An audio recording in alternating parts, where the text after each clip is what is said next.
Estaba pensando que yo le dije, creo que a Martín, que yo me sentía como Robinson después de 30 años en la isla cuando lo encuentran en un barco. Para mí, Apertura fue algo así como ser rescatado de una isla. Entonces, no es cualquier cosa que me hayan invitado a hablar. Es súper importante para mí. Creo que es la primera vez en 25 años o 20 años que hablo en Argentina. De cierto modo, qué sé yo, hablo de San Pablo, pero estoy hablando en la Argentina. Entonces, es bastante importante porque yo pensé que no tenía ninguna interlocución a no ser las que podía robar un poco en el sentido de las flores robadas de Quilmes, de Asís. Por ahí, por aquí, por allí, por cartas o por cosas que eran cosas muy puntuales. Entonces, haber participado en la última jornada de ustedes para mí fue muy, muy importante. Por eso se me ocurrió, no me habían pedido nada, o sea, se me ocurrió a mí, porque yo estaba hablando con ustedes en mi cabeza, y como no había participado en los trabajos, de cierto modo recogía lo que se podía en las discusiones. Por eso les mandé este trabajo que en realidad, no sé si vieron, que se llama Dos observaciones sobre el sujeto. El tema del singular y el tema de la responsabilidad me aparecía justamente para pensar que tenemos que trabajar un poco mejor el concepto de sujeto. A mí, ¿por qué se me ocurrió esto? Particularmente porque me resultó luminoso la observación de Alfredo sobre esa lectura de que de nuestra posición de sujeto somos responsables.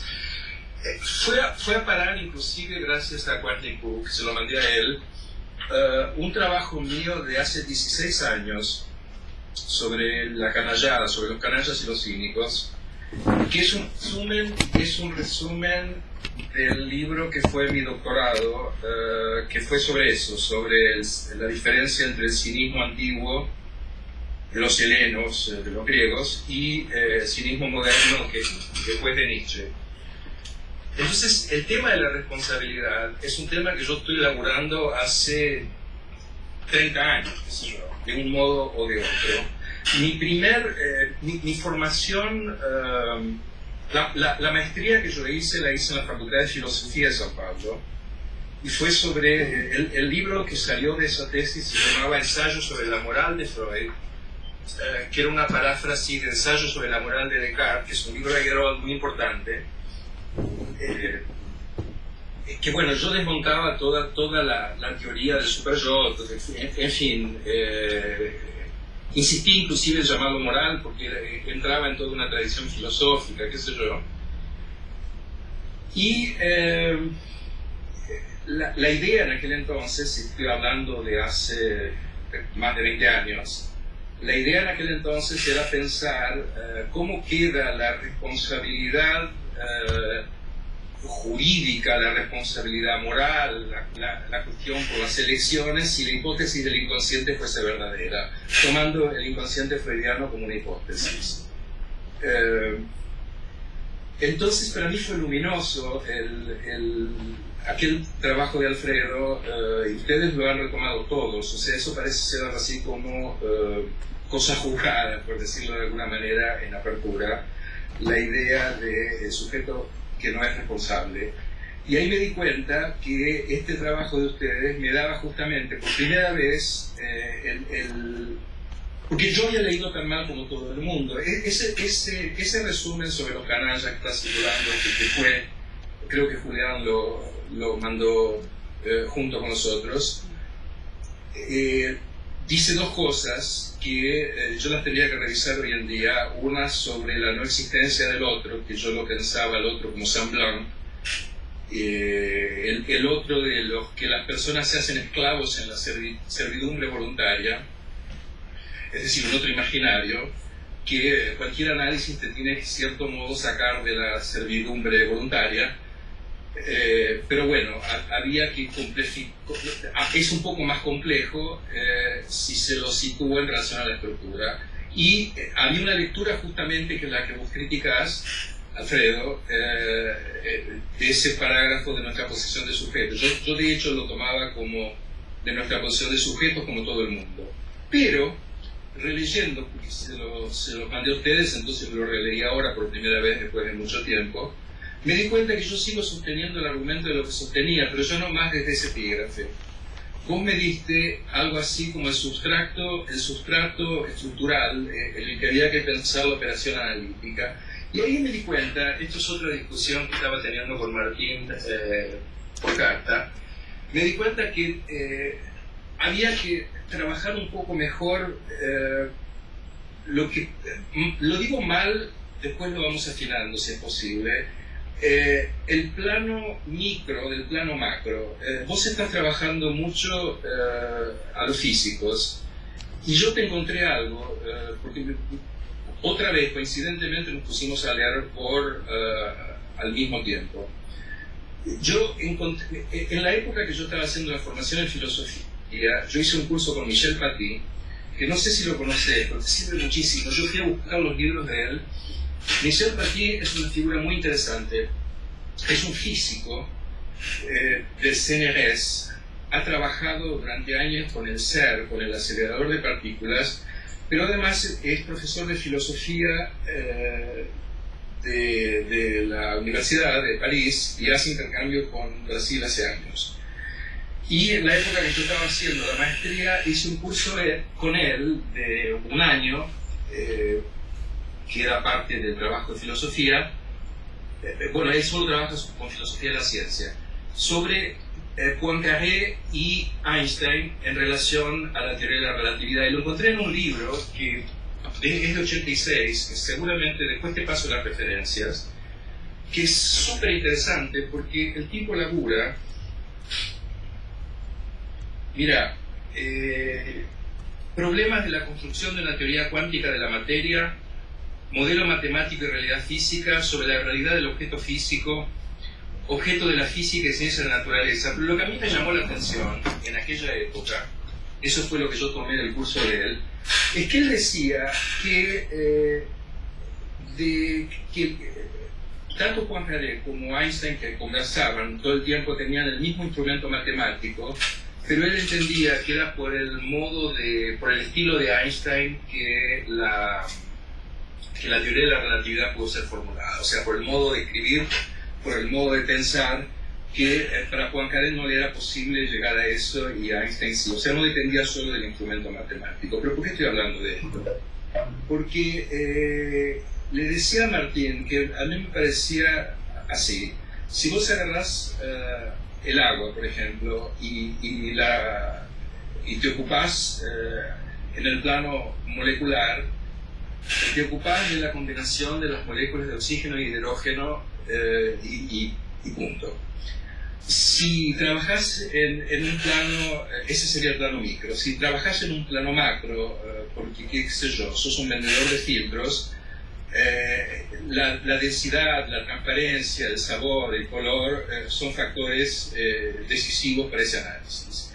Y si sos un ingeniero hidráulico que trabajás con grandes masas de agua, como para hacer un dique, por ejemplo, en el mar o en el río, vas a trabajar con fuerzas que la combinatoria de átomos de oxígeno e hidrógeno no tiene la menor importancia, y muchísimo menos el color y la densidad del agua.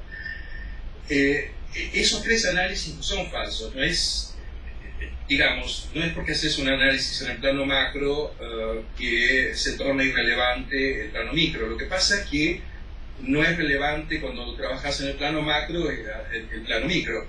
Y yo pensaba que en psicoanálisis tenemos esta cuestión, y Lacan insistió en mantener las mismas palabras de siempre, lo que hace un quilombo absoluto, es decir, trabaja con las mismas palabras de siempre de la filosofía de toda la vida, como sujeto, como objeto, como yo y todo eso. Y a veces me da la impresión que pasamos de lo que estoy llamando mal el plano micro para el plano macro y viceversa, como si fuese lo mismo, y cosas que se pueden afirmar en uno y que son verdaderas no se tornan falsas cuando trabajas en el otro plano. Y yo pensaba que había que trabajar con esta diferencia para poder pensar, por un lado, el singular y por el otro lado la responsabilidad. Tomo una sugestión de Mariana y comienzo por la otra, por la responsabilidad, por dos razones. Primero, porque es este tema con el que yo me sorprendo de estar dándole vueltas hace muchos años. Y segundo, porque el singular es una cosa más abstracta, es un poco más teórica. Me parece que es el punto donde se junta. Yo tengo además solo preguntas en relación al singular. He tratado, en lo que les escribí, he tratado de situar las preguntas. No tengo respuestas, tengo más bien, estoy tratando de poner bien las preguntas.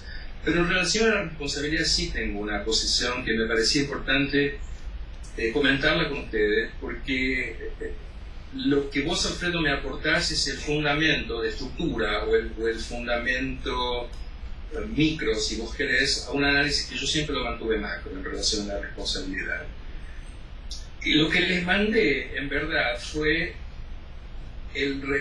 un cierto recorrido histórico del concepto de sujeto desde la filosofía y desde el derecho, que están operando todo el tiempo, que Lacan lo conoce bien. Trabajé en la primer parte, en la parte que trabajaba el singular. Los que leyeron vieron que cité un parágrafo de problemas cruciales en que Lacan usa en el mismo parágrafo tres nociones de sujeto. Y lo llama sujeto a las tres y no especifica un sorete cuál es la diferencia entre una y otra. En una es una acepción de sujeto absolutamente común, como llamarlo persona o individuo o algo por el estilo, este tipo. En la otra está usando explícitamente, lo llama hipokeimenon, está usando el concepto griego aristotélico de sujeto. Y en la tercera mención lo sitúa su propio concepto de sujeto, que es el que vos más trabajás vía la topología, el corte, el acto, el sujeto como intervalo, es decir, ahí obviamente no hay responsabilidad alguna posible. Flavia, que leyó ese trabajo, ni sé si está online o no, pero me escribió una carta en la que resume, de hecho, lo que yo quería charlar con ustedes. Me pone así, estoy leyendo un pedazo de un email que me mandó, sobre la responsabilidad, 2 puntos. Me dice, no debemos considerar que la elección del propio sexo, así como la neurosis, son igual que la elección forzada de la alienación. Es una pregunta de Flavia. Y después me dice, aquello de lo que se trata en un análisis es de advenir donde eso estaba. Aquel que adviene sería el sujeto, pero quien reconoce ese advenimiento sería el yo. Por lo tanto, la responsabilidad implicada después de eso sería yoica, sería el yo. O sea, el estatuto de responsabilidad del sujeto del inconsciente continuaría el mismo, o sea, el sujeto permanece irresponsable, jajaja, Flavia. Lo que mudaría es que después de ese advenimiento yo asumo la responsabilidad. Bueno, creo que ella resume la idea que quería charlar con ustedes, porque hay, a mí me parece impensable el dispositivo analítico y su práctica sin situar una subversión en el concepto de responsabilidad. Porque yo cuando trabajé el tema de la responsabilidad, laburé mucho encima de Aristóteles, y de Aristóteles, por ejemplo, se preguntaba cosas como la siguiente. El capitán de un barco tiene que tirar toda la carga al agua porque pasó por una tempestad y si no se le hundía el barco y se morían todos. Y se perdía la carga también. Entonces, según Aristóteles, el capitán del barco no tiene ninguna responsabilidad jurídica por haber tirado toda la carga al agua, porque era lo que tenía que hacer para un bien mayor, etc. O sea, la tempestad lo libra de culpa y cargo. La pregunta que yo me había hecho hace más de 20 años era, ¿el inconsciente libra a un tipo de culpa y cargo por sus actos? No sé quién de ustedes ha visto, si todos o algunos, la película M de Lang, de Fritz Lang, el asesino de Düsseldorf. con Peter Lorre, una película, de las primeras películas sonoras de Lang, sobre un caso real de un asesino serial de nenitas chiquitas. No sé si la han visto, pero lo que a mí me retuvo en la película de Lang fue que cuando lo agarran y le imputan sus actos, es decir, le daba un chupetín a las nenas y después les hacía no sé qué y las mataba a las nenas chiquitas, él decía, desesperado, ustedes no yo no puedo evitarlo, no soy responsable, lo hago, cuando las veo no puedo retenerme, ustedes no saben cómo yo sufro. Y la película de Lang termina ahí sin dar ninguna solución, deja esto como cuestión. Entonces yo decía, ¿será que se puede pensar este tipo, será que el inconsciente puede pensarse en relación a este tipo? Y te digo, para mí la hipótesis del inconsciente hoy en día es un problema. Yo creo que Lacan, esto es un paréntesis, yo creo que Lacan guardó el concepto de pulsión o de inconsciente porque no tuvo más remedio, en el sentido de que si los tiraba a la basura, bueno, ahí le iban a decir, ¿te das cuenta que no sos un analista? Porque los desconstruyó de todas las maneras posibles.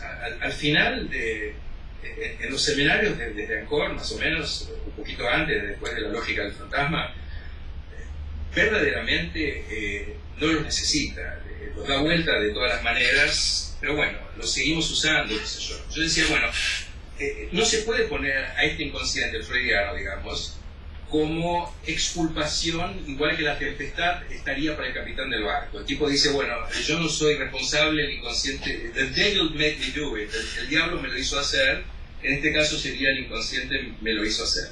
Con esta idea de responder a esto me puse a pensar cuál es la responsabilidad, qué pasa con la responsabilidad después de un análisis, después que no puedes decir eso no me concierne. La divisa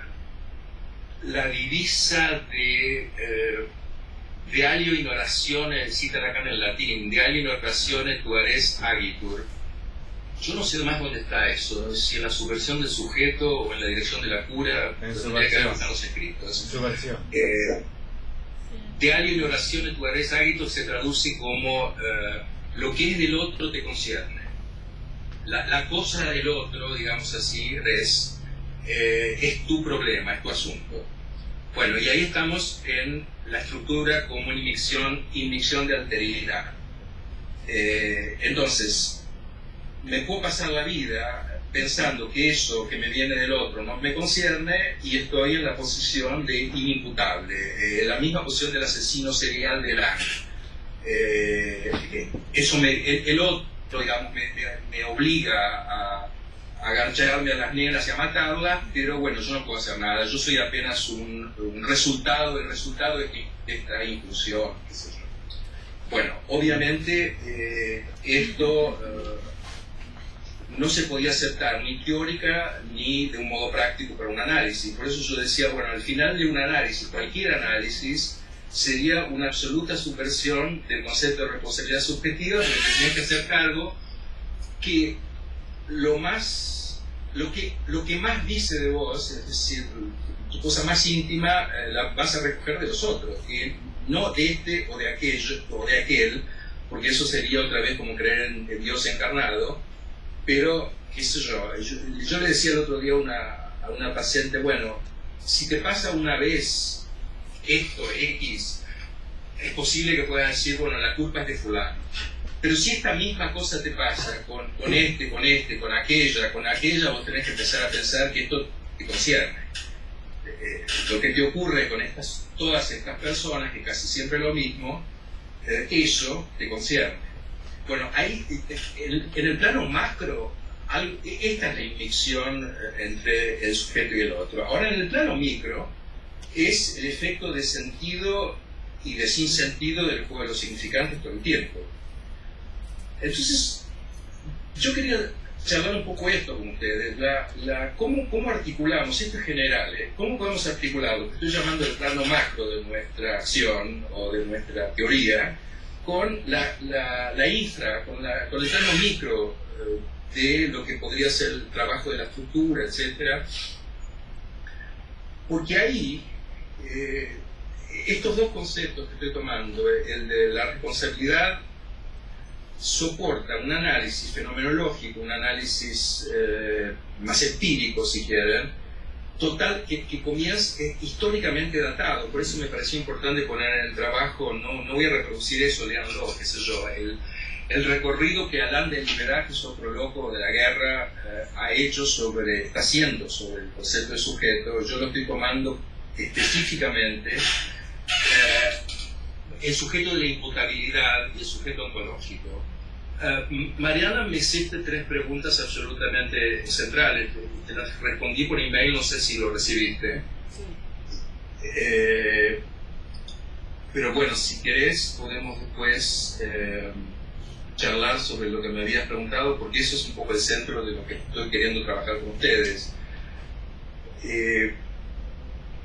Entonces, el campo de lo imputable, el campo de quién se hace responsable de qué, siendo que, bueno, inventamos un método de que le decís al tipo, justamente, habla sin ocuparte, es decir, no sos responsable en absoluto por lo que dirás, dejate hablar por lo que dirás, es la asociación libre, depende justamente de lo que vos, Alfredo, subrayás, que es decir, bueno, esto solo es posible pensarlo si se trata de una concepción de sujeto absolutamente novedosa en relación al bueno y viejo sujeto post-cartesiano.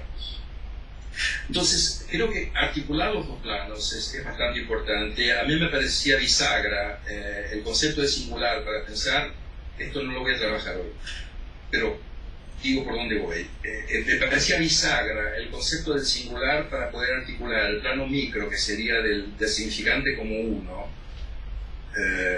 el uno, el otro, todo este tipo de historia, la estructura, y el plano macro, es decir, que bueno, una interpretación es de esta interpretación para este tipo y se acabó. Quiero ser claro en una cosa, no estoy retomando, encontré una joyita, que el Facebook sirve para algunas cosas interesantes, además de que para que te publiquen gatitos y perritos. Yo te escribí a México preguntando por la pregunta de Miller sobre el ser, porque este laburo me lleva a pensar, bueno, el deser, creo que está allí, el problema del deser, tanto en la teoría como en la práctica, en la clínica. Y bueno, si tiré en el Facebook la pregunta si alguien sabía o tenía la pregunta que no aparece de Miller en el seminario 11 sobre la ontología, y me apareció un tipo que me mandó un texto que yo lo voy a trabajar con cuidado, de una clase de 2011 de Miller que se llama De la ontología a la óntica, que está todo el programa de lectura lacaniano de Miller allí, sintetizado en Lacan, muestra cómo Lacan habría progresado del ser al ente. El ente sería el progreso final de Lacan, en el goce, por supuesto, y el cuerpo. Es lo que yo llamo el neonaturalismo de los lacanianos. Bueno, es totalmente contra esto a lo que me dirijo. En ese sentido estoy yendo en la misma dirección que ustedes, pero me daba la impresión, por escuchar algunas cosas, que ustedes consideran o lo tornan absolutamente psicológico o sin ninguna importancia a lo que yo estoy llamando el plano macro o el plano más fenomenológico. Y eso me parece un problema, porque es como nos detenemos en el cruce de un problema de léxico y al mismo tiempo un problema absolutamente presente en la práctica de todos los días. Entonces, sobre eso quería hablar. No sé si me meto ahora en toda la teoría, todo eso me parece secundario. Si leyeron lo que les escribí, está todo ahí. Si hace falta que especifique un poco más el recorrido que hago sobre el sujeto de la atribución y de la imputación, que es lo que viene subvertido por Lacan, creo que el concepto de subversión del sujeto va mucho más allá de lo que en general se lo usa. El sujeto intervalar, es decir, todo el centro de la teoría de la estructura de Lacan, ya es la subversión del sujeto hegeliano que hablábamos el otro día ahí en la apertura, es decir, la otra vez que estuve en Buenos Aires. Pero eso también se reproduce todos los días en la clínica y en tu posición en la vida también, yo diría. ¿Qué efectos? Una vez me preguntó un amigo, bueno, ¿qué efectos tuvo tu análisis para tu vida, fuera de mis cosas personales, digamos? Y yo le había dicho en aquel entonces, no hace tanto tiempo, algo así como de alguien oraciones tu pero o sea, no puedo más hacerme el oso, hacerme el tonto en relación a las cosas que me vienen desde el otro, invertidas, ok, pero me vienen desde el otro. Esto es una subversión absoluta del concepto de responsabilidad. Y bueno, no precisa ser superegoico, no precisamos volver a Descartes y a la lectura kantiana, inclusive eso es lo que pongo en el trabajo, hay una subversión en relación a Kant. Bueno, qué sé yo, sobre eso quería charlar un poco con ustedes para ver cómo la piensan y cómo yo podría seguir avanzando, en fin, no sé, ¿qué les parece?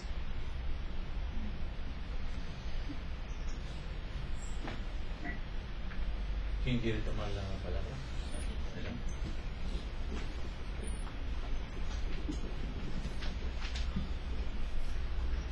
Hola. Yo no pude leer lo que vos mandaste, pero esta pregunta sobre el lugar de la responsabilidad, lo jurídico y en qué lugar queda esta... Yo lo tomé también de Alfredo. Me parece que, bueno, en principio, ¿cuál sería el lugar de lo no sabido? Y una vez que eso entra en análisis, ¿qué lugar tiene en relación al yo? Porque ya no es más no sabido. Me parece que ahí hay una punta para pensarlo. Y lo otro, yo creo entender en el libro, no sé si el libro 1 de las estructuras clínicas, que no podemos hablar en este punto sobre actos realizados de delito, como no podemos pensarlo como pienso un poco, amplio un poco. Yo trabajé mucho tiempo con jóvenes en conflicto con la ley y me hacía esta pregunta. De hecho, viste que hay un texto de Freud que se llama Los que delinquen por conciencia de culpa, y él hace como una lectura edípica de ciertos delitos, donde bueno, uno puede leer cuál es la escena que se juega en ese delito, y quizás hasta pude trabajar con el efecto de generar un psicologismo de esos actos delictivos, que en general el efecto sobre el paciente de tomar un acto delictivo como psicologizándolo y sacándolo de la sanción, el efecto en general es negativo para ese paciente. Digamos, acá, digamos, hay leyes, determinadas leyes en relación a la minoridad que generan como una carencia de sanción sobre determinados actos que en general empeoran la situación de esos pacientes si uno los ubica en el plano de lo psicológico, sin sanción de ese acto como tal. Me parece que, o por lo menos entiendo leer que más que nada la responsabilidad en este plano sería primero de la neurosis, me parece que hay que ubicarlo dentro de esa estructura, y como actos no realizados. Y ahí entra el ser hablado por el otro, y ahí sí no hay posibilidad de responsabilizarse por actos que, o por, como, pues yo lo pienso como sentimiento inconsciente de culpa de actos no realizados. Vos cuando decís del delincuente serial, sería muy complicado tomarlo dentro del plano de la no responsabilidad. Por lo mismo que decís, porque en el plano de lo social hay una responsabilidad jurídica de esa persona. Igual me parece que es un tema abierto, porque estamos también en el plano de, si pensamos la inimputabilidad, también tenemos ahí toda una serie de personas que quedan en un agujero legal también respecto de eso, y cómo lo tenemos que pensar nosotros. Hay unos trabajos acá sobre inimputabilidad muy interesantes que no toman esta lectura que hace Alfredo igual de la responsabilidad subjetiva, lo toman como solemos leer, de su posición de sujeto, ser siempre responsable, pero es interesante sobre Althusser, sobre el trabajo de Althusser en El porvenir es largo, y bueno, como él dice que el hecho de no poder haberse hecho responsable de ese acto lo destruyó, lo mató en vida, dice, no haberme dejado declarar es la lápida, es como haberme dado la lápida en vida. Sí. Me parece que ahí, no me acuerdo bien en dónde, pero a mí me esclareció mucho hacer esa diferenciación que hace Alfredo entre realización de un acto o no en relación a esa responsabilidad. Me parece que ahí no hay bueno, te digo, cierre. Sí, vos sabés que estás citando cosas que yo trabajé exactamente en ese punto. Esas 3 páginas de Freud sobre la responsabilidad moral por el contenido del paciente por el contenido de los sueños, del soñador por el contenido de los sueños, es muy interesante porque ha sido leída como psicológica. Y en realidad, bueno, se lo puede avanzar justamente por la línea del mensaje invertido que recibe del otro. Ahí estamos otra vez con la ignición. Pero entonces, yo en aquella época había hecho una oposición entre culpa y responsabilidad. Los neuróticos son todos culpados y culpables. Cuanto más culpa, menos responsabilidad y viceversa. Me parecía que el tipo que se echa la culpa por todo, en la línea del melancólico, es el que no se hace responsable por nada, pero el problema es que la responsabilidad tiene un peso psicológico y jurídico fenomenal. Entonces la tentativa que yo hacía decía, bueno, lo tendríamos que redefinir, así como hemos redefinido otros conceptos, para nuestro campo. El tema que me agarra últimamente es el límite de nuestro campo y cómo dialogar con otros campos, sin que sea un reduccionismo, en que nuestros colegas en general caen en un reduccionismo fenomenal que significa o bien que desde el psicoanálisis pretenden explicar todo, o bien que entienden que la verdad del psicoanálisis sería, por ejemplo, que se pongan a aprender física para poder, o matemática o topología para aplicarla, porque allá en la topología estaría la verdad del discurso analítico, lo que es lo mismo pero al revés. Son dos insuficiencias de la definición de los límites de un campo. Y entonces, sí, yo diría que hay... que el lugar donde se verifica, lo digo así, qué sé yo, vamos a ver, el lugar donde se verifica la subversión del sujeto teórica que Lacan sostiene justamente en la responsabilidad, pero no la culpa, esa es la cuestión. Yo decía que habría que aceptarse como imperdonable en relación a la culpa, no querer ser perdonado todo el tiempo. Esa es la posición psicológicamente más neurótica. A mí me encanta la película de Clint Eastwood, se llama Los Imperdonables, justamente. No hay ninguna inocencia. Que no sepas qué es lo que te determina no te torna un inocente, pero tampoco te torna un culpable en el sentido de mea culpa, mea felix máxima culpa. Es un poco por ahí que yo estoy yendo. A ver, ¿qué más? Hola, ¿cómo estás? Verónica. Me parecía muy interesante el retomar este tema y además esto que volvés a traer del lugar del analista, que lo contaste con algo de una paciente que le dijiste, lo que es del otro te concierne, y en algún momento nos habíamos acercado ahí pensando que algo de la responsabilidad del sujeto era del analista, en el sentido de que era función del analista señalar esto que vos decías, que algo de ese otro le concierne.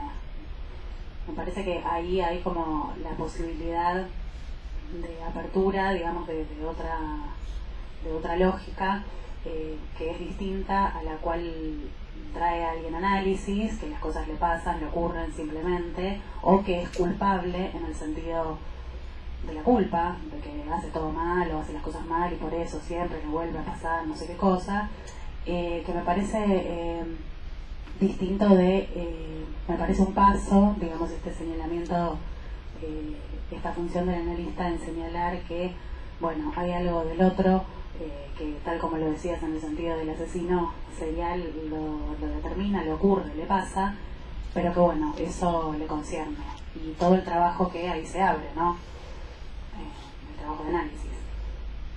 Eso. Mira, en la correspondencia, el otro día estaba releyendo las reuniones de los miércoles de Freud que fueron transcritas, y en una de las sesiones de esas reuniones de los miércoles se discutía un caso de un psicópata, lo que llamaríamos hoy un psicópata, qué sé yo, un hijo de puta. Y Abraham estaba explicando todos los motivos psicológicos para la conducta de estafador o de cagador de este tipo. Y la única intervención de Freud que me causó mucha gracia, Freud decía, sí, todo eso puede ser verdadero, pero ninguna explicación psicológica justifica esa posición, esa postura de una persona. Un caballero, dice Freud, no tiene un inconsciente de esos. Es sensacional. Es un chiste, pero es absolutamente sensacional. O sea, el psicoanálisis ha sido usado para explicar, es decir, justificar, y ahí estamos en lo que yo llamo el discurso canalla, la posición del canalla. 100 años de psicoanálisis permiten que yo me autojustifique para no hacerme responsable de nada, y decir, bueno, sí, yo sé que mi conducta está determinada, pero bueno, ¿qué puedo hacer si está determinada? Ese sería el salto cínico, digamos, y esto es totalmente psicológico, pero es un hecho social. Bueno, esta posición es inadmisible. Y yo me pregunto una cosa, ni Freud ni Lacan, a pesar de estructurar el determinismo, renunciaron a la palabra elección. Y elección ya no es puro del yo. Entonces, bueno, sin ser del yo, está bien, Lacan la llama elección forzada, pero dice elección. Yo creo que la llama elección porque en el segundo tiempo, forzado o no forzado, te tenés que hacer cargo. De aquello que te has tornado, bueno, la ciencia, está bien, son los dos todos abrazados, como vos lo quieras teorizar, pero de aquello que te has tornado, tenés que hacerte cargo, porque si no, ¿quién? ¿Cómo no psicologizarlo? ¿Cómo no reificarlo? O sea, reducirlo a lo que siempre se lo ha reducido. Esa es la apuesta más difícil. Y yo todo lo que he escuchado de esto es justamente, se ahoga esta discusión o en un psicologismo o en una reificación infernal sobre las determinaciones del sujeto que ahora la llaman el goce. Entonces el síntoma, el goce, ha tomado el lugar de las antiguas determinaciones inconscientes de las que se hablaba en 1905. Está mal pensado, pero dice cosas que tenemos que poder pensar. Es decir, quiero decir, estoy tratando de retener el problema, pero no la respuesta o la solución que le ha sido dada, que me parece un cortocircuito justamente con la psicología.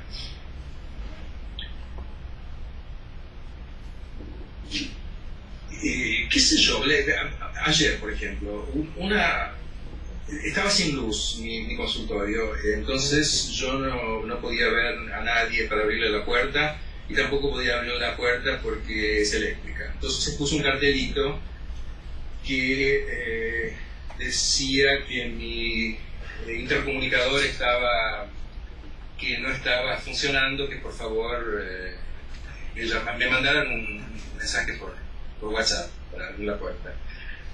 Lo puse en portugués, por supuesto, y una paciente que llegó leyó que yo no estaba interesado. La primera frase que leyó Él estaba diciendo, eu estou sem intercomunicador, ella leyó esto sin interés. Es decir, subió para decirme a mí que ella había leído en mi cartel que yo no estaba interesado. Por supuesto no estaba interesado en ella. Y en realidad, lo que ella venía a decirme es que quería irse, que no quería más seguir el análisis, que le parecía que no llegábamos a ningún lado, que esto era una pérdida de tiempo, etc. Pero lo más interesante es que no es lo mismo que me lo diga, vengo a decirte que esto es una pérdida de tiempo, que me lo diga a partir de un acto fallido. Es la lectura fallida de ella lo que le hace pensar a ella misma que tal vez el análisis de ella no sea tan fracasado así, porque es frente a mi puerta que hace un acto fallido que ella misma se interroga y dice que estoy diciendo. Eso es lo que yo podría decir el hacerse responsable de esta mujer en este momento. Entonces es bastante gracioso, porque es el acto fallido que hace, confirmándole que yo no tengo interés en atenderla, que ella se diga que tal vez justamente sea el caso de insistir en su análisis. Y esto es tarea de ella, pero es justamente gracias al análisis que ella puede interrogarse de esta manera.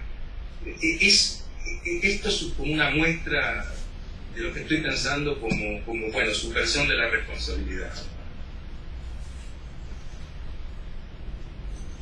¿Qué más? Hola, Ricardo Martín. ¿Cómo te va? ¿Cómo estás? Bueno, un placer volverte a escuchar. Yo creo que das en el clavo del problema.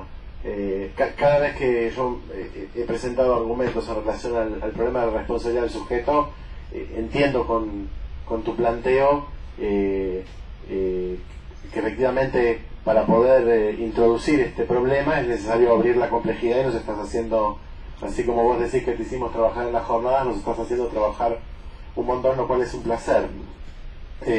Intento a partir de lo que escuché situar algunas cuestiones. En principio me parece que efectivamente, como decías, hay que definir, como vos decías, el nivel en el cual uno está usando el término sujeto, y o sea, qué estamos queriendo decir cuando decimos sujeto y qué estamos queriendo decir en tal caso cuando decimos responsabilidad. Digo, como digamos así, como caminito metodológico para pensar tu planteo. A mí me da la impresión, para decirlo de entrada, que el concepto de sujeto, que tal como lo propone Lacan, el término técnico, digamos así, en la medida que, tomando el modelo topológico de la banda de Moebius, no se puede distinguir yo del otro, ¿sí? Es refractario a la idea de responsabilidad en la medida de que alguien pueda responder por eso en tanto individuo. O sea, el concepto de sujeto se opone, como si hiciéramos dos columnas. Diría, por un lado, si ubicas en un lado de la columna el sujeto, diría barra otro, del otro lado de la columna tendrías que poner algo así como ser, individuo y ser. O sea, me da la impresión de que responsabilidad, al menos el problema que tenemos terminológico, va más del lado del individuo, o sea, alguien que pueda responder por algo, justamente etimológicamente responsabilidad alude a eso, o sea, que alguien pueda responder, decir algo, ¿sí? Digamos, por algo, y me parece que estructuralmente el concepto de sujeto impide justamente ligarlo a la idea de que alguien pueda responder por el sujeto en tanto individuo, ¿sí? De todas maneras,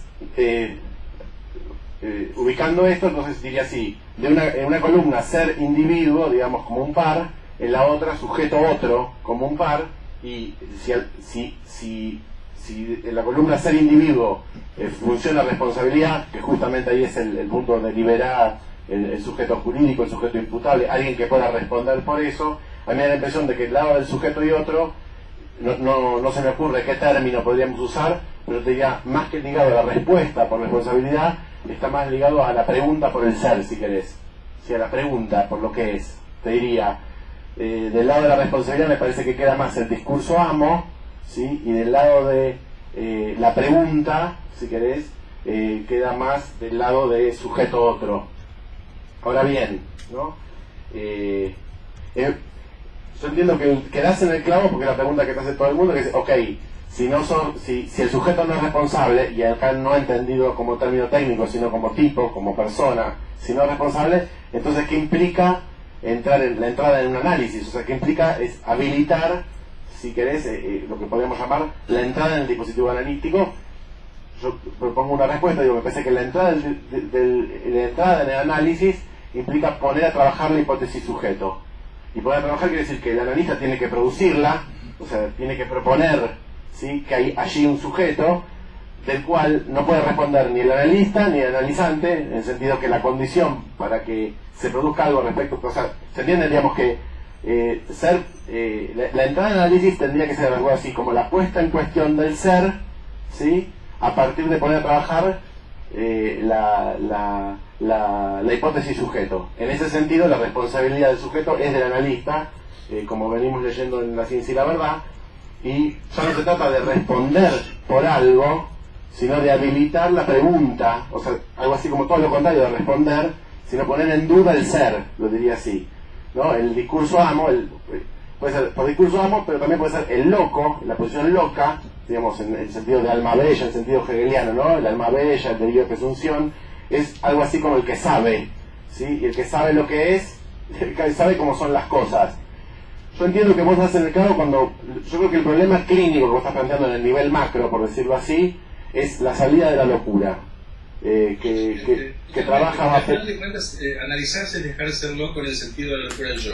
Efectivamente. Y eso sería algo así como admitir la inyección de otredad, de la cual ni yo, digamos, ni mi analista podemos dar respuesta, por eso podemos ser responsables en el sentido individual, pero sí podemos habilitar algo así como las consecuencias de poner en forma o poner a trabajar la hipótesis sujeto, que tiene así como, me parece muy bueno el modelo topológico de la banda de Moebius.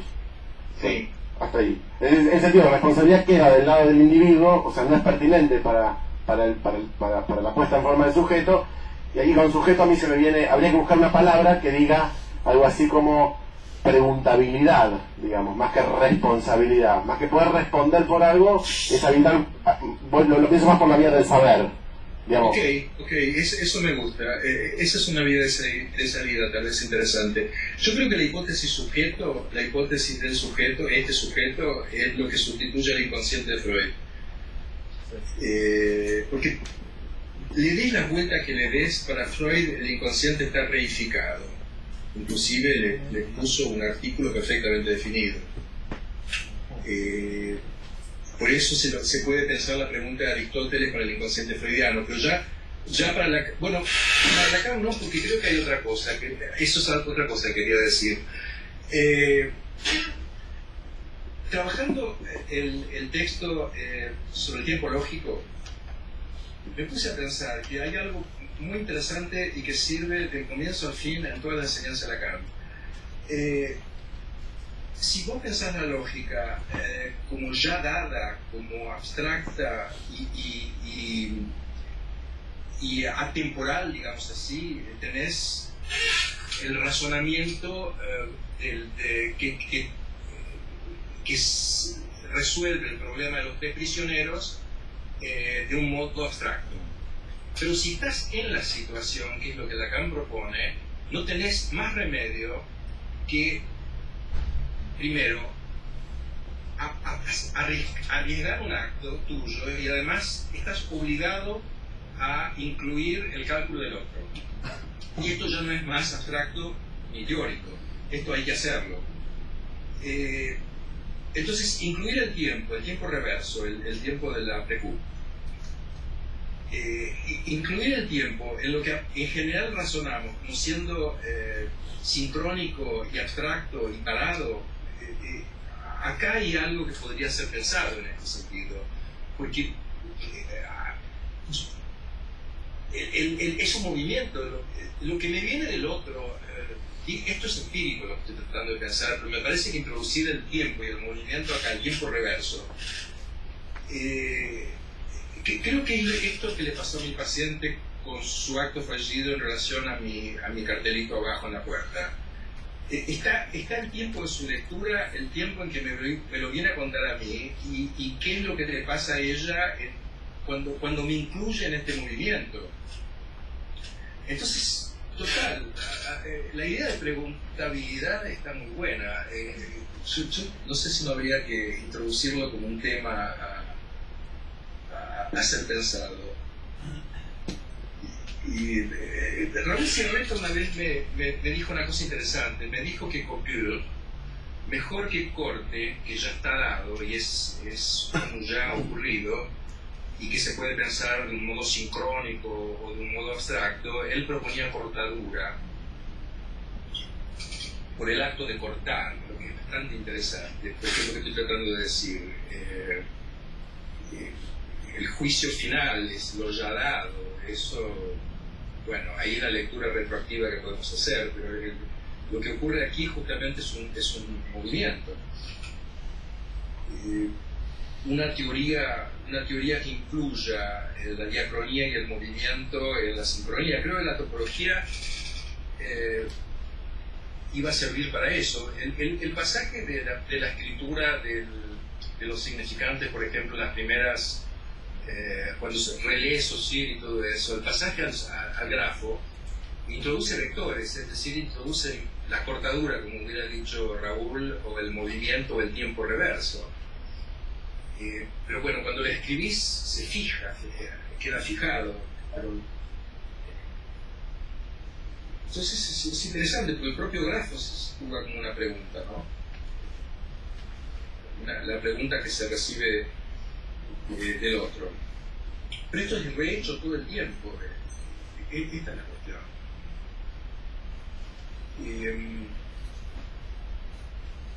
Bueno, eso, sí. Sí, un par de cositas además de lo que dijo Martín. A ver, hablaste un poco sobre la relación como con las otras ciencias, o con los otros saberes, mejor dicho. Me parece que más bien ahí donde entra el psicoanálisis es para cuestionar el término de responsabilidad como algo capaz individual, recordando que puede haber una responsabilidad en otros momentos más de la familia o de un pueblo completo o de la humanidad por completo.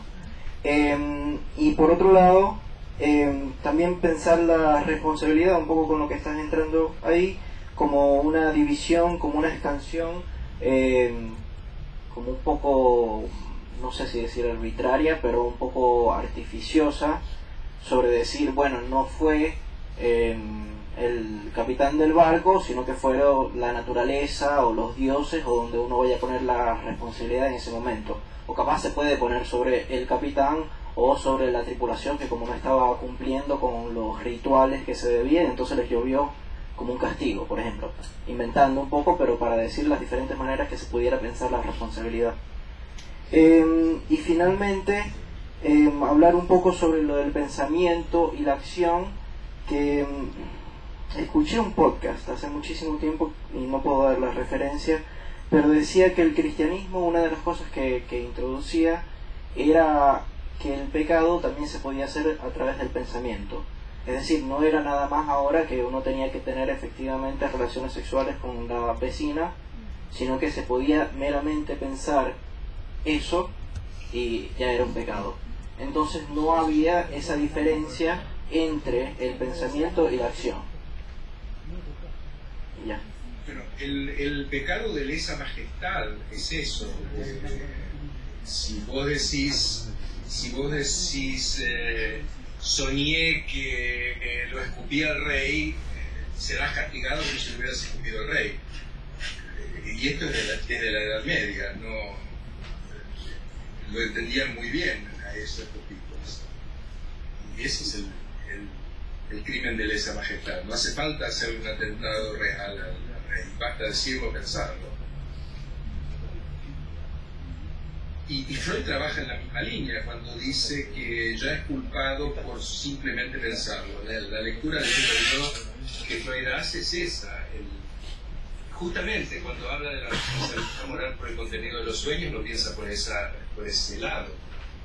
Creo que él lo dice que el sujeto, o sea, la persona, en el sentido de pensando en el individuo, es más inmoral de lo que cree, pero es más moral de lo que sabe. Bueno, está pensando en la lesa majestad de él con él mismo, ¿no? Lacan da vuelta totalmente de este modelo que Freud trata de pensarlo desde cierto modo desde la psicología. Pero yo quería ir a otro punto, que es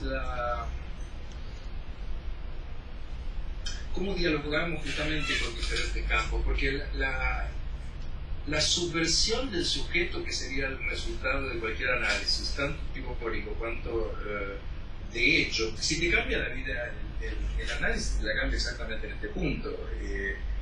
Si parás de quejarte, es justamente porque ya no estás más en la misma postura en relación a esta determinación. No la vivís como extraña, a pesar de que su objetivo psicológicamente siempre va a ser extraña.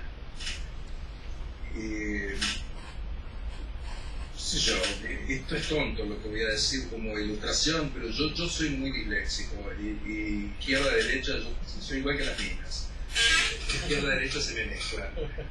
Y yo sé que si vuelvo, si yo estoy viniendo del centro de la ciudad por la Rua Augusta y llego a la Avenida Paulista, yo tengo que creer que mi casa queda hacia la derecha, porque todo me dice que tengo que doblar hacia la izquierda. Yo sé que ya aprendí que si doblo hacia la izquierda me voy en la dirección contraria.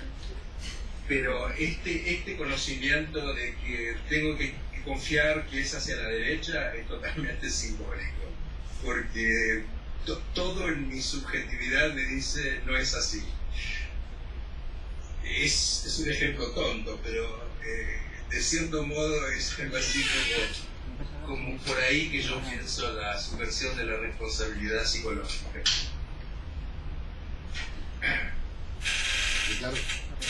Ricardo.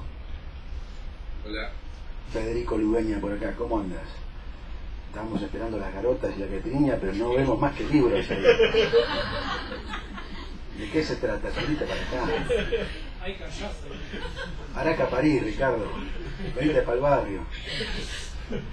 Mira, me anoté un par de cosas, todo muy la verdad, es un tema buenísimo, aparte de Martín, y acá el compañero que no dijo su nombre, Félix, también aportando cosas muy lindas.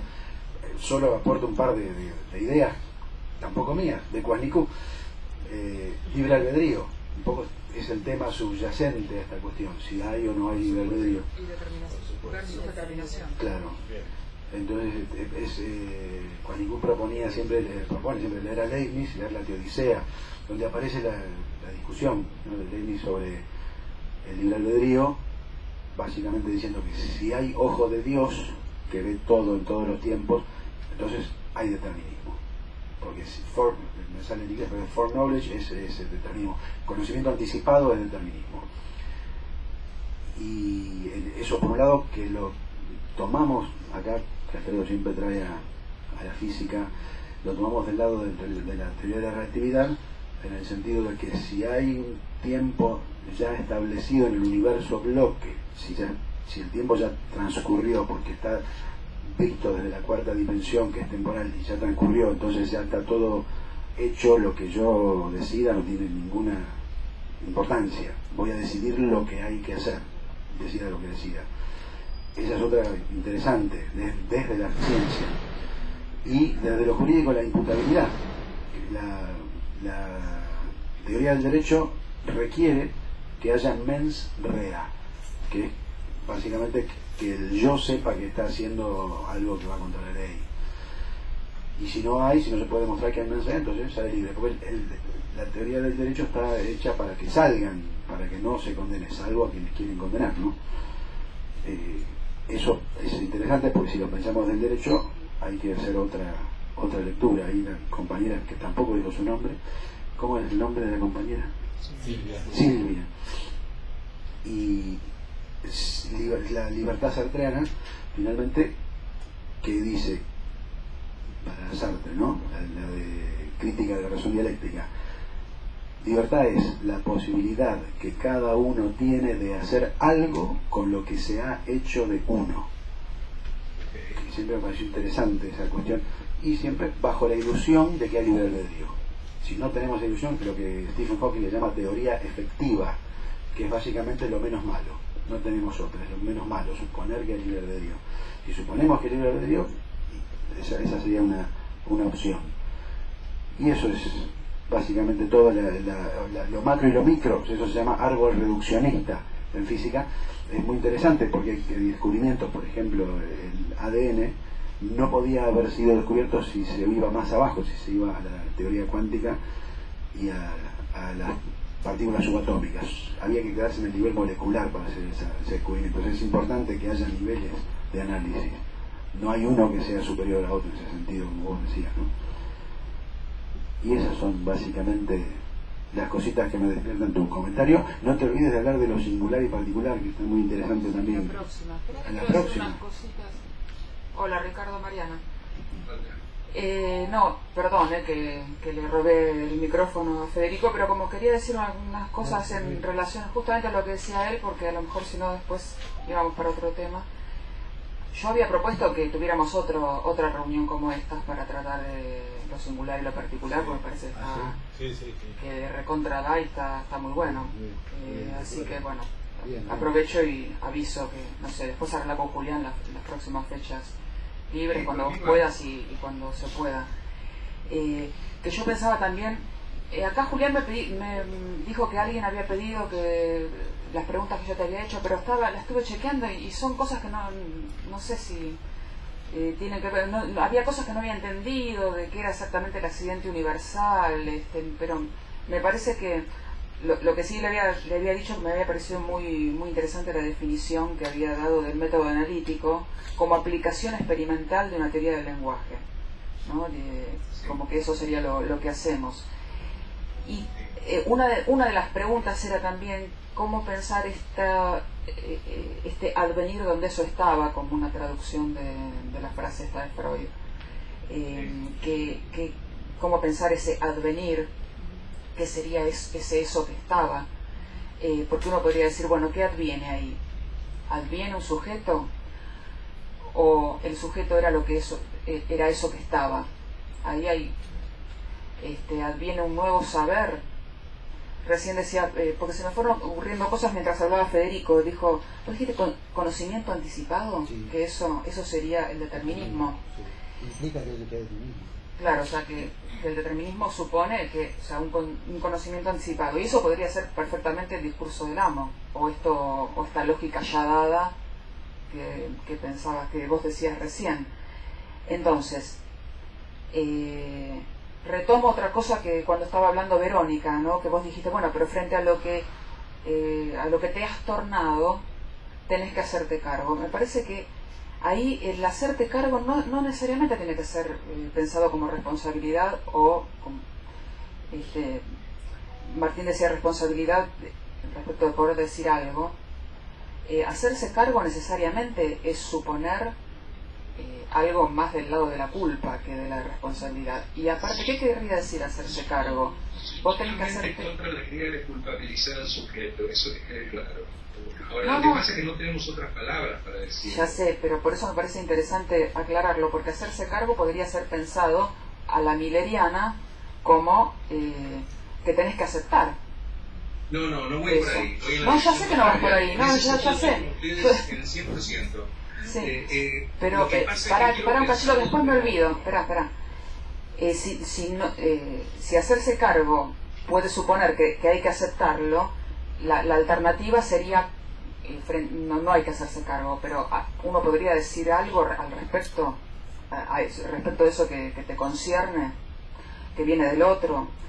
O sea, y si no es decir algo, como dice Martín, puede ser preguntar, bien, pero y ahí no podríamos también pensar, si suponemos que hay libre albedrío, en decidir o elegir otra cosa, para tomar también la cuestión de la elección que estaba al principio. Y ahí está el tema de si se puede, porque si hay determinismo, volvés a caer en que tenés que aceptar lo que te tocó en suerte.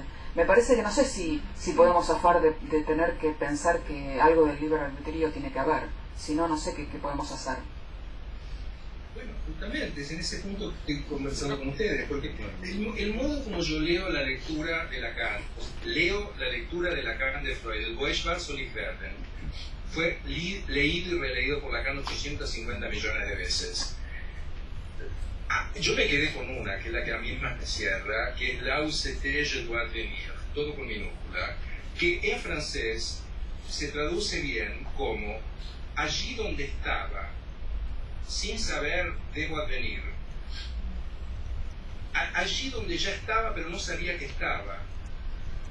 Fíjate que el verbo estar me libra del problema del ser. En francés es être. Es indecidible en francés porque solo tiene el verbo être. Pero en castellano, si yo me hago cargo de esta es mi lectura. Si yo lo traduzco por estar, que es mío, siempre se traduce por ser, yo me opongo a esto y sugiero que psicoanalíticamente lo que le imputo a Lacan estar diciendo, porque si no, no me cierra, es esta lectura. Allí donde estaba, sin saber, ese es el lugar del otro, ¿ok? Donde estaba en el lugar del otro.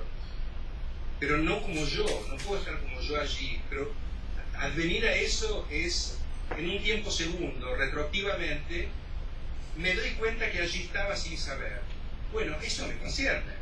No puedo decir, no me interesa, no tiene nada que ver conmigo. La paciente que más entendió cómo funciona la asociación libre en toda mi vida de laburo, es una mina que cuando se acostaba decía, vamos a ver lo que ella va a decir hoy. O sea, no lo que yo voy a decir hoy. Vamos a ver lo que ella va a decir hoy. Es fantástico eso, es la otra en mí. Lo decía jugando, pero era la posición de ella. Ahora, que ella tomara esta postura en relación a su propio discurso tiene que ver con qué concepción de sujeto tengo yo como analista. Es decir, las condiciones de posibilidad para que esta mina trate su discurso de esta manera se las puse yo. Y son teóricas.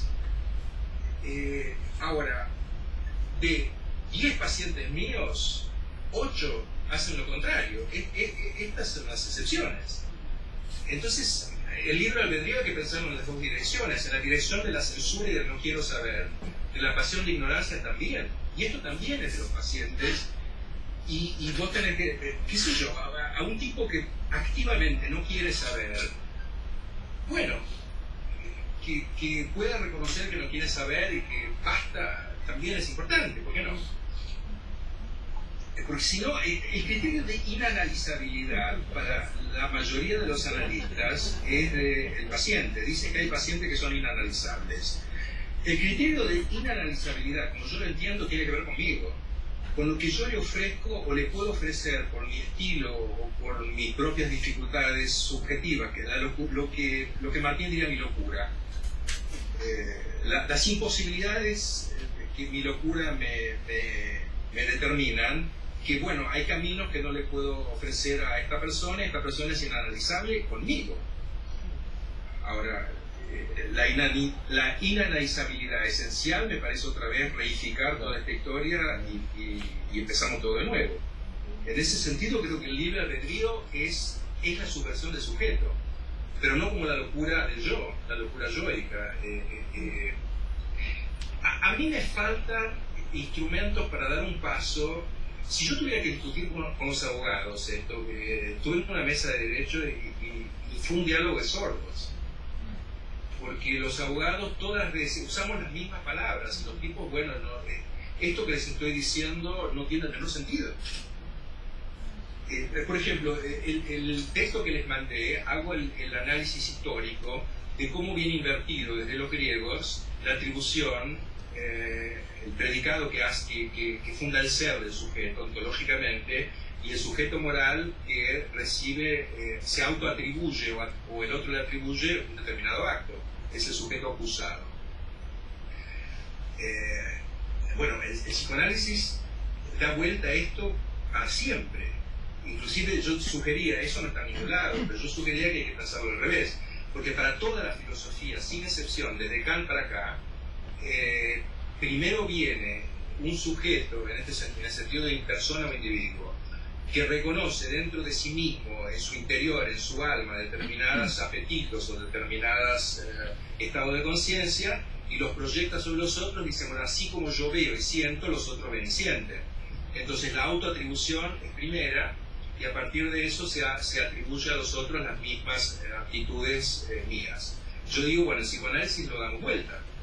Yo recibo justamente del otro, la heteroatribución es primero en el psicoanálisis, pero esto no es intuitivo, esto es contraintuitivo.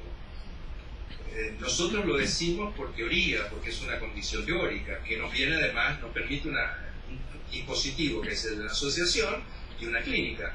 Pero andar a discutir con un abogado sobre que la determinación, la autoatribución es segunda a la heteroatribución. Es un diálogo de sordos. Este es el problema. Y bueno, y el millerismo me parece que ha construido la muerte o el asesinato absoluto de la subversión del sujeto. Al reificarlo en el cuerpo gozante o en un sujeto que se hace responsable por su goce como quieren, en este sentido de la culpabilización, inclusive está muerto el psicoanálisis está muerto el psicoanálisis, ni siquiera de Lacan, y lo defienden como el último Lacan. Eso es lo que me enloquece acá. Miller les voy a pasar la clase en que dice que del primero al último Lacan es la entificación. Pasamos de la ontología para la entificación, y el ente, que es un goce, es el fin del análisis, la finalidad, el término y la realización de la enseñanza de Lacan. Yo creo que no puede ser más contrario a toda la experiencia y a toda la teoría. Y Miller no es un pelotudo. Esto es una decisión que él ha tomado hace 40 años y sistemáticamente traduce, establece el texto, y toda su enseñanza va en esta dirección. Casi diría un acto que él hace de enseñanza. En fin, no sé, pero los temas, esa es mi cuestión. Que las respuestas sean una cagada no quiere decir que los problemas no existan. Es decir, no podemos tirarlos a la basura y decir, bueno, estos son unos boludos que no entiendan nada, o lo piensan al revés, pero entonces tampoco pensamos más el problema. Por eso me pareció fantástico que me permitieran hablar con ustedes para poder avanzar un poco en esto. Ricardo, acá te va a hacer una consulta Yehu, que está en México. A ver, Yehu, te escuchamos. Buenas noches, ¿se me escucha? ¿No se me escucha? A ver, ahora, Yehu. Bien. ¿Sí, se me escucha? Sí. Ahora sí. Sí, ahí sí. El audio a mí me llega súper mal, me lo van a tener que retraducir. A ver, ahí está un poco mejor. ¿Se me escucha? Bueno. Sí. Sí, sí. Intenta hablar. Muy bien. Son muchas cosas, pero voy a intentar ser lo más directo posible. Y voy a empezar con un ejemplo que va a dar una noción muy burda de lo abstracto que trato de plantear. Hay una película que no les voy a dar el nombre para no arruinarles el final, porque se los voy a decir. Es un adolescente que le hace bullying a otro y Yehu. toda una supuesta situación homosexual. El padre se entera, casi lo mata. Se encuentra este joven a su buleador en el futuro, se encuentra con la esposa, los acosa y el buleador se pone nervioso, no sabe qué hacer, le dice ya no vengas más. La esposa dice, ¿por qué eres tan grosero con él? Invítalo, déjalo entrar a nuestra casa, comen. El tipo lo acosa a tal grado que tiene que golpearlo nuevamente, no me hagas más. La esposa se entera que el tipo, que su esposo había buleado a este hombre, y tienen ahí una discusión. El hombre buleado se desquita, metiéndose por la fuerza a la casa del buleador, duerme a la esposa, la viola. El producto de la violación viene un hijo, y le hace enterarse de todo esto al buleador. Es decir, la película se plantea una cuestión muy pues compleja, y uno puede pensar de quién es la culpa, quién tiene la culpa de que haya sucedido, bueno, más bien la responsabilidad, quién tiene la responsabilidad de que haya sucedido todo esto. El buleador por haber buleado al joven cuando era pequeño, la esposa por defender al buleador, el buleador por decidir haber hecho esto. A mí me parece que no será que nos estamos planteando mal el término de responsabilidad. Es decir, a mí me parece que ahora la mayoría de los analistas dirían, si el esposo que se entera, bueno, es que han violado a mi mujer y tiene un hijo de alguien a quien yo buleé hace años, la mayoría de los analistas ahora diría, pues es que tienes que hacerte responsable de tus actos. Me parece que ahí la responsabilidad está dividida entre todos los que actúan en eso. Y es por eso que me planteo la pregunta, no nos estamos planteando la responsabilidad desde un término mal, es decir, desde un término adecuado. Y para mí hay dos categorías de la verdad, adecuado y aletheia. Adecuatio es de los griegos, que corresponde a las cosas tal como son, y aletheia lo introduce Heidegger, que dice que es una verdad que se revela. Entonces, en este caso, no sería viable tomar la responsabilidad de una manera más flexible, es decir, tomando la física como dualidad onda-partícula, se es responsable y no se es responsable a la vez. Esto porque, como tú bien lo dijiste, Foucault plantea en la hermenéutica del sujeto que a la verdad se accede de una manera muy distinta de la época clásica.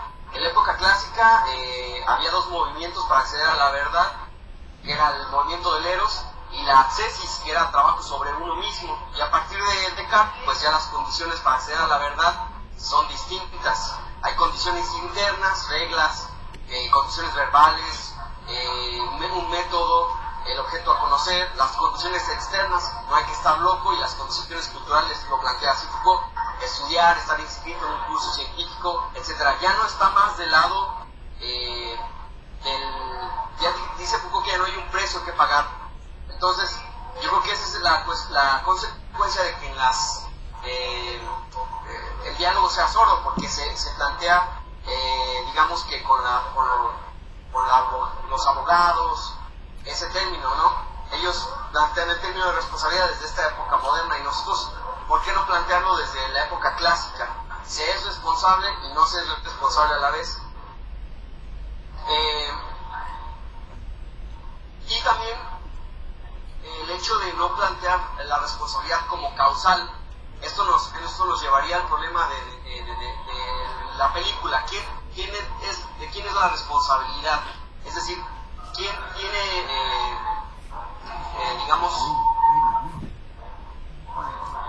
quién es la causa de todo eso que sucedió en la película o que sucede en otros ámbitos?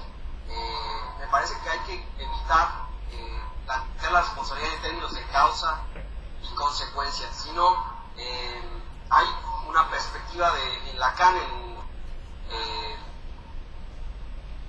contribuciones del psicoanálisis a la criminología, donde él plantea que el crimen es, si no se acepta la responsabilidad del crimen, es porque se lo vive como un acto responsable del contexto en que se vive. Esto en la edición de Seuil, y a mí me parece que es pues algo muy interesante, porque no sé si han visto en Facebook una imagen que dice están en un juicio y dice, ¿por qué lo mató? Es que decía Aiga en vez de Aya, y lo maté con el diccionario. Y entonces la gente dice, no, pues está absuelto, ¿no? Ya no es más responsable. ¿Por qué? Porque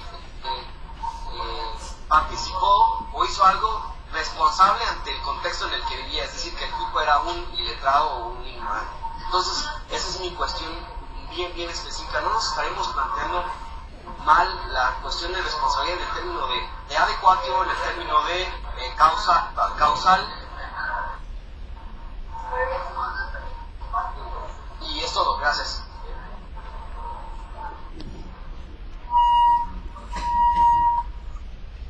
¿Llegaste a escuchar algo, Ricardo? Tengo fragmentos, lo tengo un poco creo que agarré el espíritu de la cuestión. Me quedé pensando algo. Yo no estoy seguro si la teoría lacaniana no liquida para siempre la relación causa-efecto. En el seminario 11 está dicho, pero no tan radicalmente. Aparece, digamos, como dada vuelta la relación entre causa y efecto cuando aparece lo no realizado, el inconsciente como no realizado.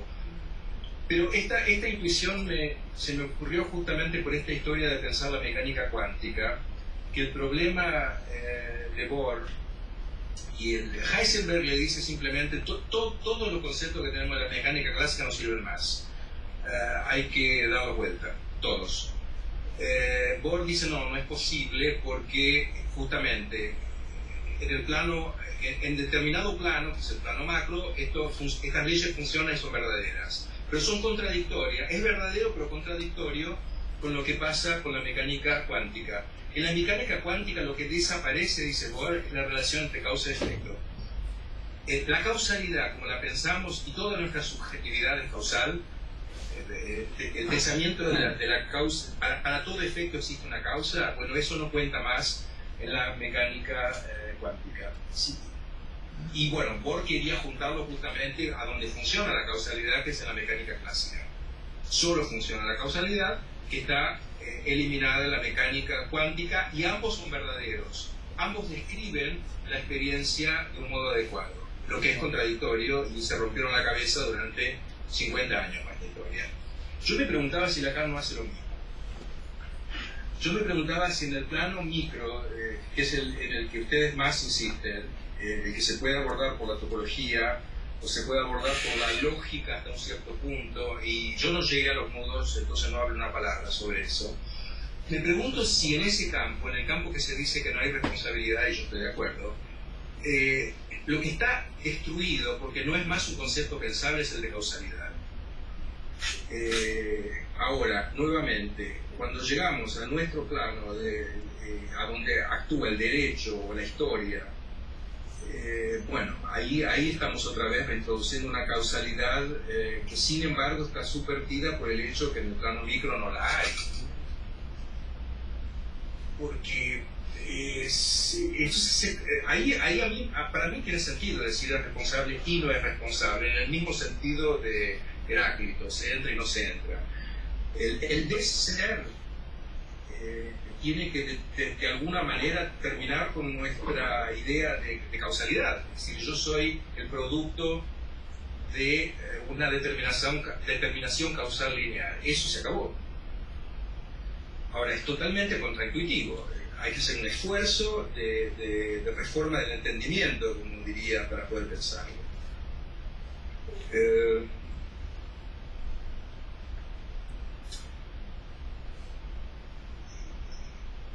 Entonces, no sé, se me escapa algo aquí.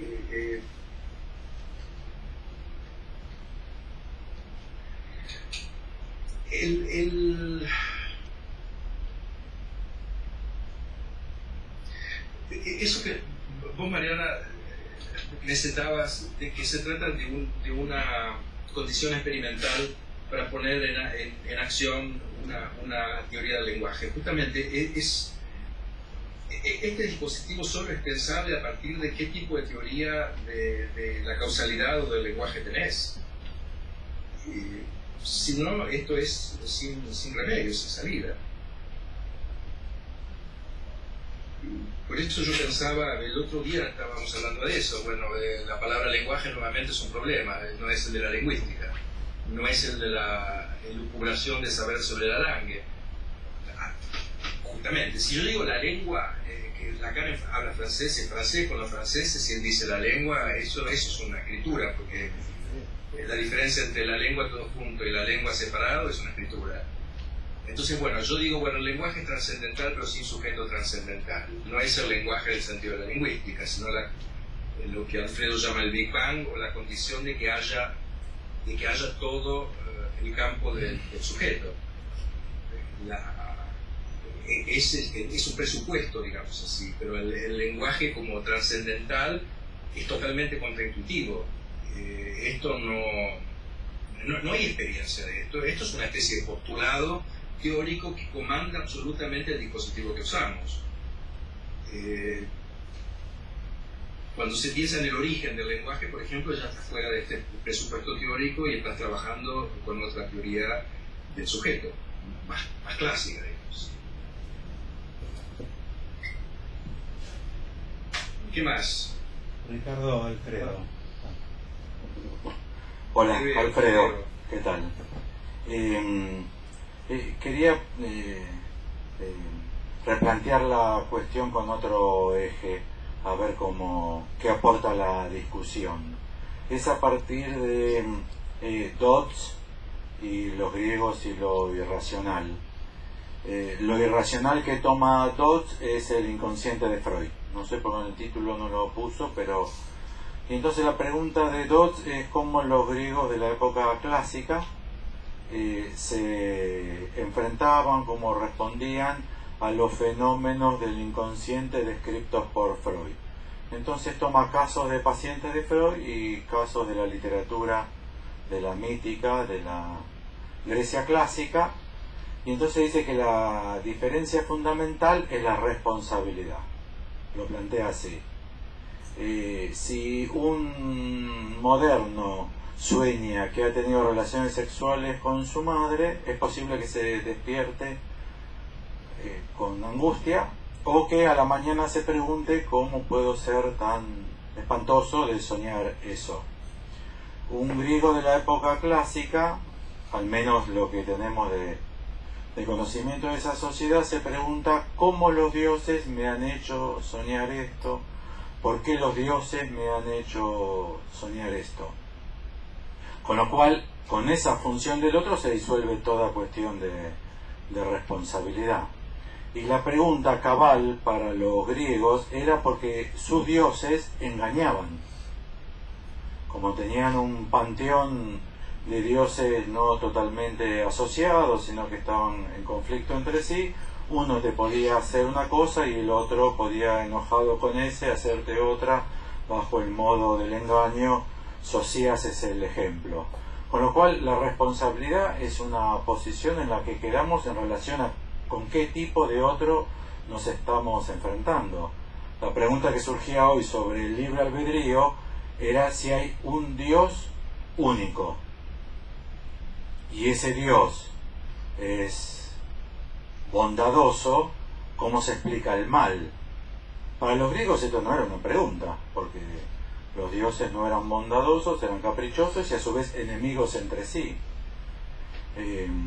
A partir de la existencia de un Dios único, entonces omnisapiente, omnipotente, aparece el problema del mal y la única respuesta que queda es la de configurar el libre albedrío. Nosotros estaríamos en esta dinámica que arranqué con Dodds y los griegos, cortando en tres nada más, estaríamos en el punto de ya no contar con este Dios. Algo así como lo que sería la necesidad del imperativo categórico. Y a partir del imperativo categórico, entonces, ahora sí aparece absolutamente el problema de la responsabilidad. El problema de la responsabilidad moderna, a mí me parece, que es un problema de garantía. Por eso en tantas discusiones siempre aparece la frase, hoy me pareció que también había aparecido, de tiene que haber alguien responsable. Yo acentúo en el tiene que haber. ¿Por qué tiene que haber? Para lo que propuso Yehu desde México, que él decía, ¿por qué no considerar responsables a todos? Justamente tenemos el famoso argumento de Hannah Arendt respecto a Eichmann, cuando Eichmann dice, bueno, yo sí lo hice, pero como lo hicimos todos, entonces Hannah Arendt dice, bueno, pero si son responsables todos, entonces es una falla porque no hay ninguno que sea responsable, y a nosotros nos hace falta que alguien sea responsable. No olvidemos que sponsor, con el que se construye responsabilidad, sponsor es el garante. O sea, como hemos perdido la garantía de ese otro operando como Dios, ahora inexorablemente la buscamos en que haya alguien. Alguien se tiene que hacer responsable. Como dice la maestra del colegio, cuando se escribe en el pizarrón puta, entra la maestra, ve que se escribió en el pizarrón puta y dice, ah, bueno, aquí alguien se tiene que hacer responsable, ya que si no se hace alguien responsable, ninguno sale al recreo. Alguien se tiene que hacer responsable. Es nuestra necesidad de garantía. Ahora, en psicoanálisis nosotros tenemos esta necesidad de garantía, incluso cómo nos posicionamos respecto de la garantía. Podría ser que, dada la estructura de la sociedad moderna, donde el discurso jurídico mismo reclama garantía, por eso hay instancias de garantía. Una persona puede ser imputada por un juez y esa persona puede ser objeto de este juez y una instancia de mayor garantía y mayor garantía, e incluso porque más que haya 3 en el país, se puede invocar tribunales internacionales, etcétera, etcétera. Porque como no hay una garantía divina, la garantía la buscamos en el propio recurso de la legalidad. Pero habría que ver si el psicoanálisis es un discurso que requiere de la garantía o si es un discurso que se puede plantear absolutamente en paralelo a la garantía. Esto es, no trabajar con responsabilidad subjetiva, pero tampoco hacernos cargo de que por eso caemos en irresponsabilidad subjetiva. Nosotros no tenemos ninguna relación a la garantía en el sentido de tiene que haber garantía. Ni sujeto responsable, ni grupo responsable, ni nadie responsable. Quizás la lógica del inconsciente, retomando lo que proponía Lacan de Dios es inconsciente, sea una operación donde ni uno, ni el grupo, ni todos son responsables. Habrá que ver qué efectos causa eso o las múltiples cosas que sucedieron y cómo operamos con ellas, pero no hace falta para la operación analítica establecer un responsable. Mi impresión es que es ceder ante una demanda social, pero que es la demanda social de garantía, y quizás el psicoanálisis tenga de subversivo de obviar la garantía. Ni responsable ni no responsable, ni responsable ni irresponsable. Hubo sucesos que afectaron de cierta manera, hay una queja sobre esos sucesos, y veamos que podemos operar sobre ello dejando hablar a eso y sobre eso que eso dice deducir una lógica para operar sobre los efectos. Pero me parece que no se trata de hallar responsables, tampoco postular al sujeto como irresponsable, porque eso es aceptar la ley. O sea, no, está bien, usted no es responsable, es la misma lógica. Boca Rivers, o sea, pero tú no saliste del fútbol argentino, esa es la misma lógica. Pero porque el psicoanálisis debería admitir el problema de la garantía. Y si la nuestra fuese una lógica sin garantía, incluso, ¿por qué deberíamos garantizar lo que dijimos ayer como analistas, por ejemplo? Un analizante podría decir, no, pero bueno, usted la vez pasada me dijo lo contrario. Bueno, pero ahora leo así. ¿Y qué? Hay que hacerse responsable de lo que uno dijo. No, me parece que incluso nosotros podríamos salir completamente. Ahora, si desde un tribunal nos reclaman opinión, bueno, ahí no intervendremos como psicoanalistas. Y si en un penal nos reclaman desde el penal si puede o no reducirse la pena, o si puede o no salir en libertad condicional, me parece que no es como psicoanalistas. Y si un asesino serial nos llama para tener una entrevista dentro del penal,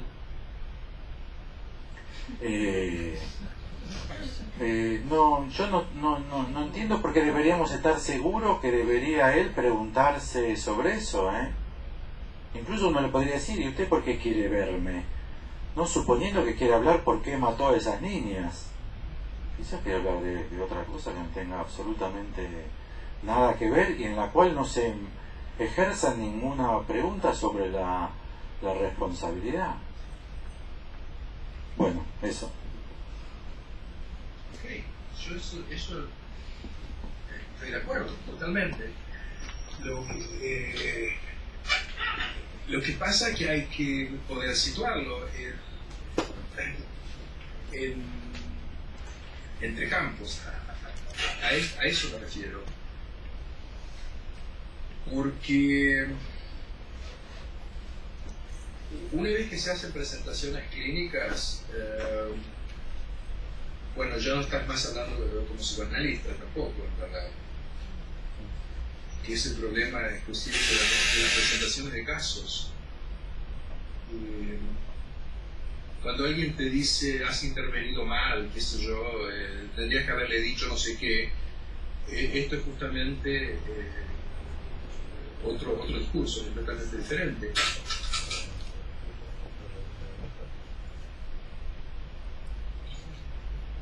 Pero sí estoy de acuerdo que habría que hacer caer la idea de garantía. Te cuento una propiedad del dispositivo de apertura para discutir casos.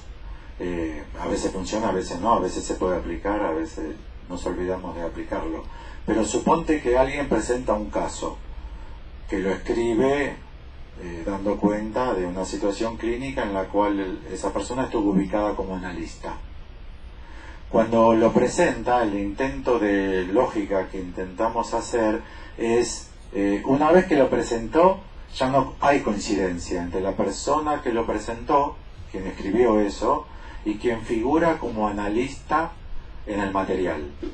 Y entonces la pregunta es, que nos hacemos o intentamos, ¿no? ¿Por qué el analista habrá intervenido así? Pero no se le dijimos a la persona que lo escribió y que está presente. E incluso la persona que lo escribió y está presente podría decir, yo se lo dije por X, Y y Z, pero no respondería al dispositivo, porque sería como que esa persona sí tiene yo y sabe por qué lo dijo. O sea, se disolvería la estrategia de centrar sobre un saber no sabido. Y la persona que está ahí de cuerpo presente, no, ¿qué virtud tendría para interpretar ese material mejor que cualquier otra que esté presente y que pueda leer en esas líneas? Ok.